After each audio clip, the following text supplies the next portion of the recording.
Alright, I finally made my decision on my next preamp. Anthem AVM70, replacing my Marantz AV7704. Let's unbox it, take a look, and talk about how I'm going to be using it in my setups, in my home theater, and in my living room.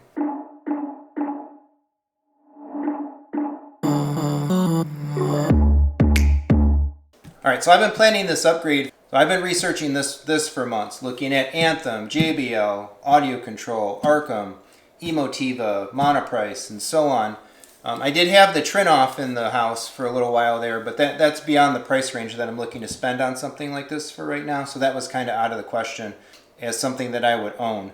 But I made the decision today to go ahead and pick this up. Went to a local home theater shop, nice little discount. They had them in stock, two of them actually. I brought one home.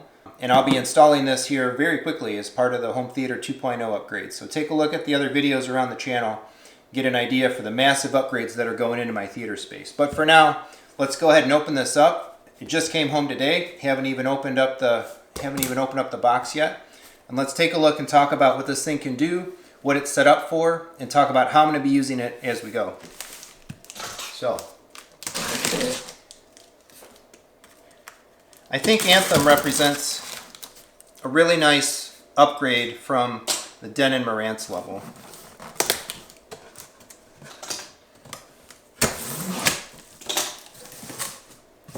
But still within a reasonable price point. $37.99 MSRP on this. Not over the 5K range. Of course, the AVM90 is much more expensive. But I think this thing is an incredible value in that next tier, that next echelon of audio processors, home theater processors, and that sort of thing. All right, so in terms of what we get, we've got one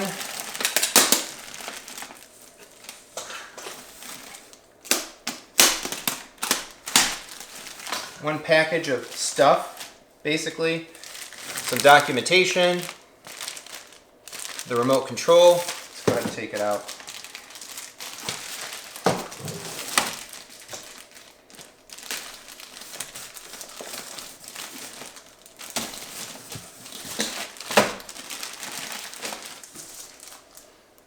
There's our remote.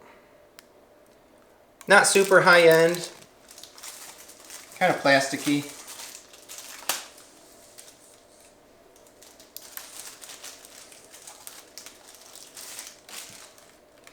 Does light up, that's a nice feature.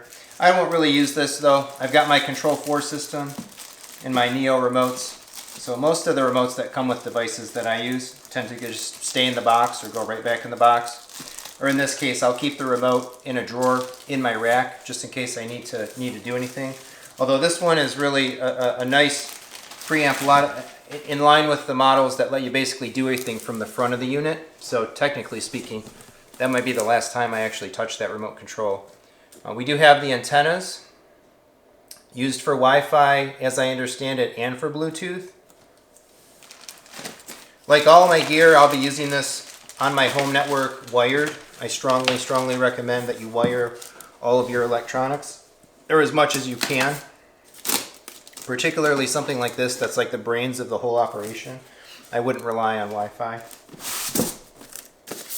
So we have our ARC room correction accessories.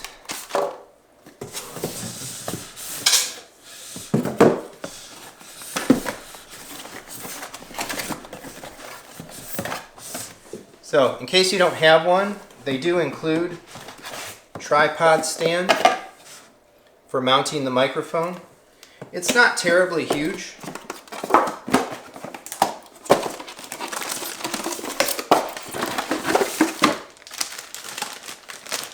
Kind of a smallerish stand. You could set it in your seat, basically. Set it on your couch, set it in your home theater chair. It'll be big enough to hold the microphone up around ear level. But it's far from a very flexible stand. It doesn't telescope. The legs don't expand and contract really very far.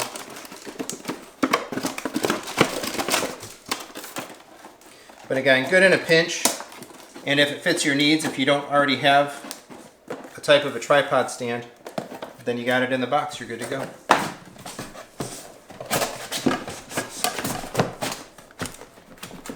Of course, here is our microphone. A lot like a UMIC 1, or I think the Dayton. Very common microphone style.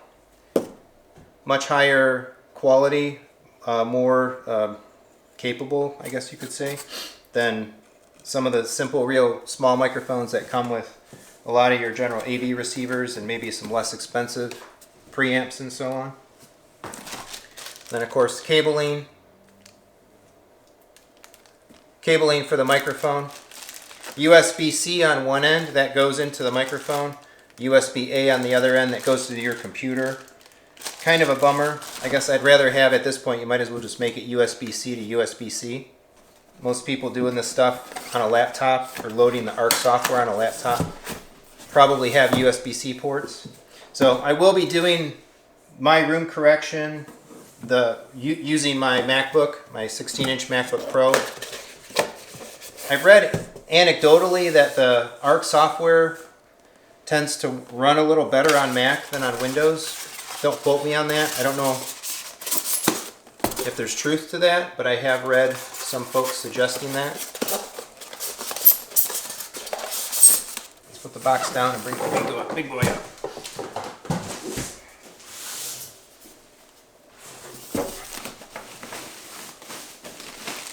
Power cord. Full length, decent gauge, just power cord.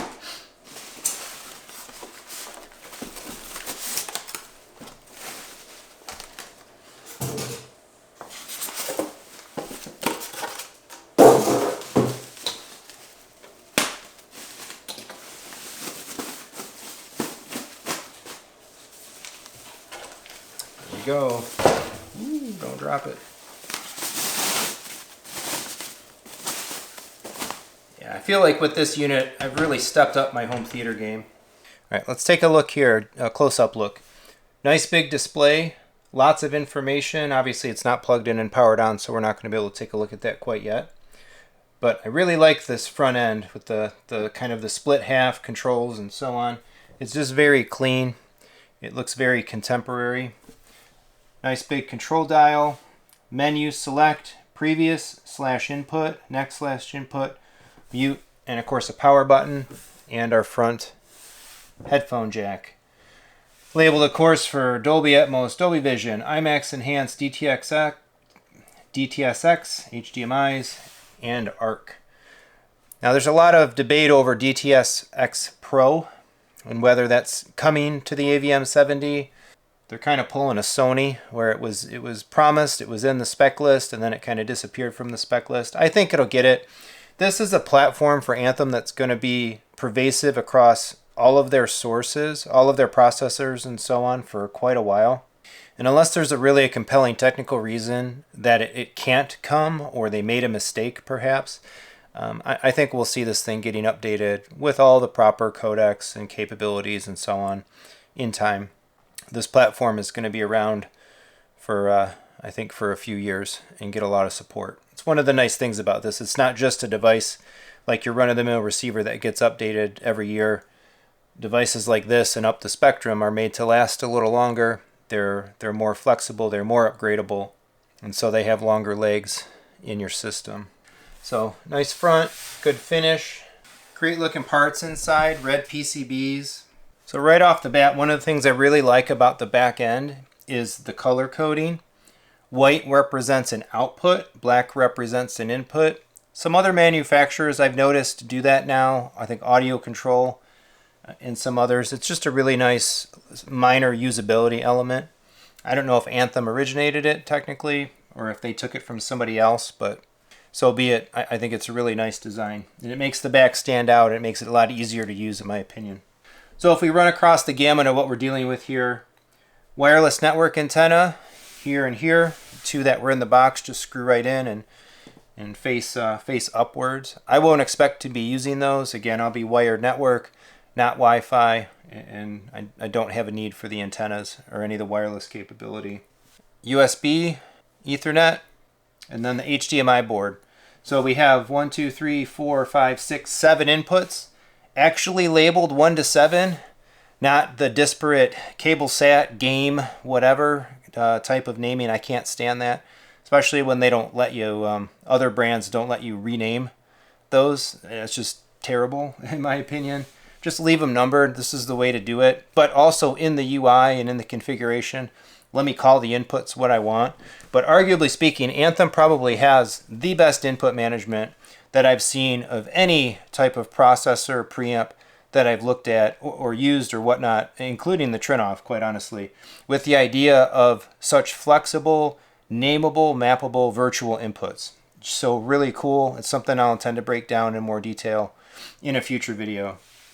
So 7 inputs, 3 outputs, an HDMI out 1 and 2 for the main zone with eARC on 1, and then of course a zone 2 HDMI out. So zone 2 is a big part of my setup. If you look at some of the videos that I've made somewhat recently, I talk about my theater main zone and my living room zone 2 and running everything off of a single processor. I've been doing that with my Marantz, and I intend to do that as well with the Anthem. So it'll be interesting to compare and contrast if the zone 2 capabilities of this device outclass the Marantz in any ways. But as it is, zone 2 HDMI out, I will be taking full advantage of that, and routing that to my living room TV. Now this board has been stated, all of their current model devices, the 70, the 90, although technically the 90 is supposed to ship with HDMI 2.1, but the MRX receivers in the same line. Everything is supposed to be HDMI 2.1 upgradable. The boards are coming, we're not sure when.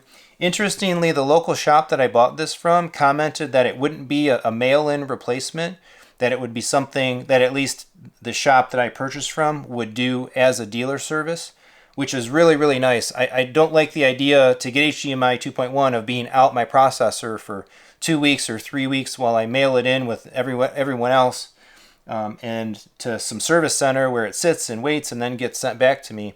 If I can take it in, ideally same-day service to my local dealer, drop it off, go grab lunch, and come home with an HDMI 2.1 capable processor, that is perfect. That's a huge, huge draw, and I think a better way to do it. They haven't said anything that I've seen so far about the capabilities of the HDMI 2.1 board. I really, really expect every input and output, including the Zone 2, should all be HDMI 2.1 so that you can properly switch sources, right, to different outputs and to different zones. I hope they go for the full 48 gigabit, but if they do 40, that at least is okay as well. And of course, it switches through VRR and stuff like that.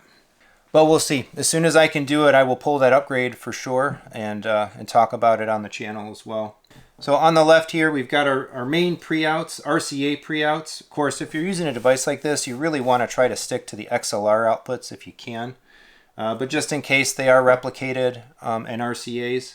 2 subwoofers, and then we have a line output and the Zone 2 audio output. So just like I'm using my Marantz right now, I tend to use the Anthem the same way. My Zone 2 HDMI will go to my living room TV, and the Zone 2 audio will go to the amplifiers driving the speakers here in the rack, my rack for the Zone 2.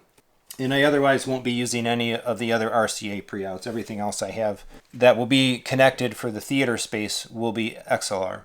A variety of RCA stereo inputs, and one thing to note is input 5 on this AVM70 is a phono input, an MM moving magnet, so for vinyl for your record player. There is a record player phono preamp stage built in here, so you don't have to have a separate one. A couple of optical inputs and an optical output, a couple of coaxial inputs, and one other nice thing I really like about the Anthem compared particularly to my Marantz and some other things, some other models, is there's 3 triggers, not just 2. A lot of cases, a lot of models only have 2 triggers.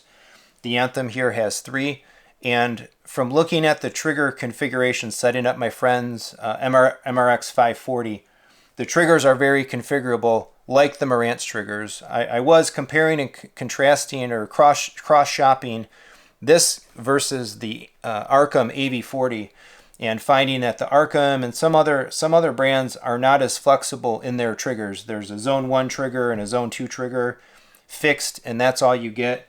There's 3 triggers here, and I expect to find in the software that they're completely configurable. That's perfect for my setup. I actually have 3 different elements that I'd like to trigger. So my trigger 1 will go to my Parasound A31, driving my LCR in the theater. Trigger 2 will go to the subwoofer amplifiers that are driving the two rack subwoofer amplifiers that are driving the subs for my living room. And then the third trigger will go to my pair of Parasound A52 pluses. And what I'll need is that basically triggers 1 and 3 will come on when the main zone is in use because I need all 3 Parasounds operational. And triggers 2 and 3 will come on when the living room is in use because I need the sub amps and I need the A52s because I'm using a couple channels from the A52 to power the mains in the living room right now. I should be able to accomplish that here. I don't need to go to extra levels of control using my Control 4 setup and so on. And of course I only need one output for the 2 A52s because they have their own pass-through triggers. So I only need to wire into one and then daisy chain into the next one. RS-232 as well, chassis ground, and then of course our full gamut of XLR outputs. 1, 2, 3, 4, 5, 6, 7, 8, 9, 10, 11, 12, 13, 14, 15, 16, 17. Lots of channels there. I'll actually be underutilizing this. I'm kind of surprised that they made this essentially a 15 channel processor when they also have the AVM90. I kind of would have expected that this might top out at 11 or even maybe 13. But it's interesting that they gave the 70 the full gamut of 15 channels rather than holding it back.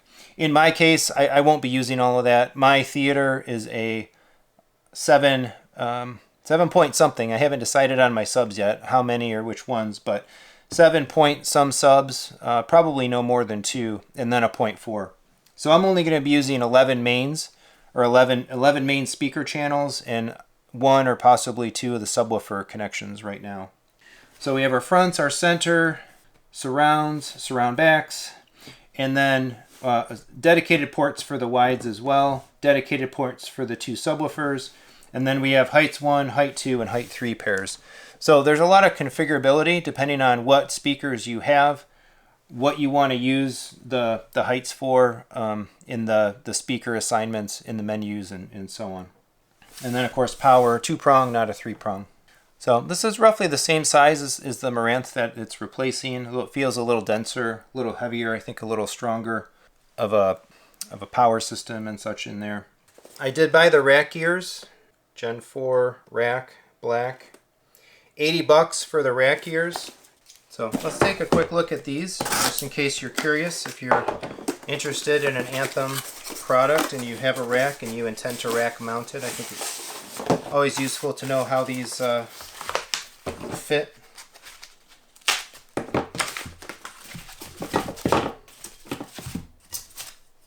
So 3 pieces. We have some instructions. Let's see. So there is 2 side pieces, L brackets. So those go on the face, and there is a chin piece as well to fill out the rack height. And I count 4 screws in the box. So the screws are for the side bracket. And it looks like you take out the existing screws from the bottom fascia and just re-screw this back in. So pretty nice, pretty thick, sturdy rack gears. It'll mesh very nicely with the rest of my equipment rack where I've been rack mounting more and more stuff. So that's the Anthem AVM70 processor. Super excited to get this. I've been eyeing a preamp upgrade for a long time. I think I'm really going to be using a lot of the capabilities and functionalities of this thing. And I'll be documenting all along the way. Zone 2, ARC, UI, setup, audio quality, and usability and everything. So stay tuned. Lots of Home Theater 2.0. Lots more content coming. Let's get this guy in the rack. Thanks for watching. Absolutely, please like and subscribe. Hit the bell for notifications. Look down below for ways to support the channel. Pumping a lot of money into my home theater right now. And putting all of it out there for you folks on YouTube. So as always, thanks for watching.